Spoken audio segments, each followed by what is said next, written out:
বন্ধুরা, আশা করি আপনারা সবাই ভালো আছেন। আজকের ভিডিওতে অ্যান্ড লজিক্যাল সূত্র নিয়ে কথা বলবো। তো বন্ধুরা, আর কথা না বাড়িয়ে আমরা কম্পিউটারের স্ক্রিনে চলে যাব।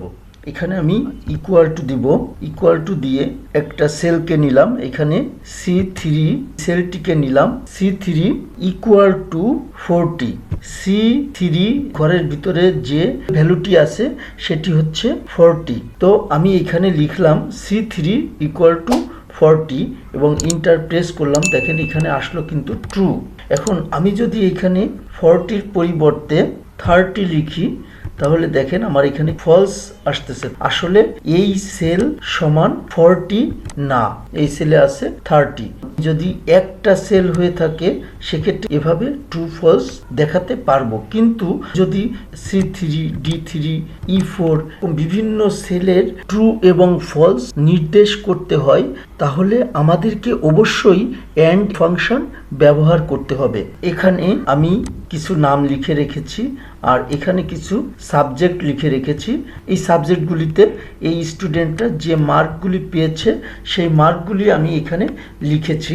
আমরা ধরি প্রত্যেকটি সাবজেক্টে যদি একজন স্টুডেন্ট 40 মার্ক পায় তবে সে পাস করবে। 40-এর নিচেই যদি তার মার্ক থাকে তাহলে সে ওই সাবজেক্টটিতে ফেল করবে। ইকুয়াল টু দিলাম, অ্যান্ড ফাংশন ইউজ করব। অ্যান্ড ফাংশনে ক্লিক করার সাথে সাথে দেখেন এখানে আমাদেরকে দেখাচ্ছে লজিক্যাল 1 বোল্ড হয়ে আছে। তার মানে আমাদেরকে সর্বপ্রথমে লজিক্যাল 1 সেট করতে হবে। প্রথম লজিক সেট করব, ক্লিক করলাম C3 তে। C3 greater than or equal to যদি 40 হয়, যেহেতু 40 মার্ক পেলে স্টুডেন্ট পাস করবে, এই কারণেই আমি 40 এবং তার থেকে বেশি লজিক সেট করে দিলাম। যদি 40 অথবা 40-এর বেশি মার্ক হয় তাহলে ট্রু হবে বা পাস করবে। আমি কমা দিলাম।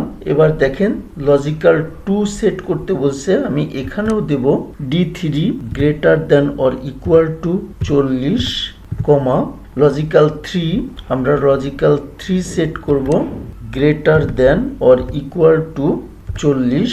এখানে কিন্তু প্রথমে লজিক্যাল 1 এবং লজিক্যাল 2 ছিল, একটার পর একটা লজিক সেট করছি। এই পাশে কিন্তু একটার পর একটা ঘর বেড়ে যাচ্ছে। এভাবে আমরা কিন্তু অসংখ্য লজিক সেট করতে পারবো এবং আমরা সর্বোচ্চ 255টি লজিক আমরা এখানে সেট করতে পারবো। এরপর কমা দিলাম, F3 greater than or equal to 40। 4টি লজিকই সেট করা হলো। ব্র্যাকেট ক্লোজ করলাম, ইন্টার করলাম। এখানে ফলস আসছে। কেন ফলস আসলো? প্রথম ঘরটি আছে C3 greater than or equal to 40। আসলে C3 ঘরটিতে আছে 30। আমি যদি এখানে 40-এর উপরে কোনো সংখ্যা দেই তারপরও কিন্তু এখানে ফলস আসে, কারণ এখানেও কিন্তু 40-এর নিচে একটা মার্ক রয়ে গেছে। আমি যদি এখানে 45 মার্ক দিই, দেখেন এখানে কিন্তু ট্রু চলে আসছে। তার মানে প্রত্যেকটি ঘরের মান যদি সত্য হয় সেক্ষেত্রেই কিন্তু আমরা অ্যান্ড ফাংশনে ট্রু পাবো। কোনো একটি মান যদি লজিকের বাইরে থাকে, মানে আমি যে লজিকটি সেট করতেছি তার থেকে যদি বাইরের কোনো মান হয় বা লজিকটা যদি মিথ্যা হয় তাহলে কিন্তু এখানে ফলস শো করবে। সূত্রটি প্রত্যেকটি ঘরে বসিয়ে দিলাম। এখানে ফলস আসছে।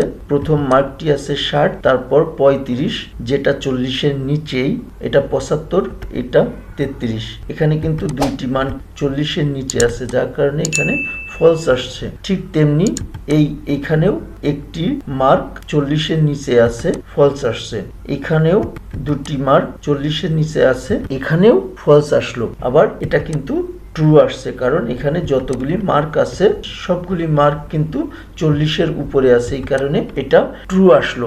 আশা করি আপনারা বুঝতে পেরেছেন যে অ্যান্ড ফাংশন কিভাবে কাজ করে। তো আজকের ভিডিওটি এখানেই শেষ করছি। সামনের ভিডিওতে অন্য কোনো বিষয় নিয়ে আপনাদের সাথে আবারও কথা হবে। সে পর্যন্ত আপনারা সবাই ভালো থাকবেন। ধন্যবাদ সবাইকে।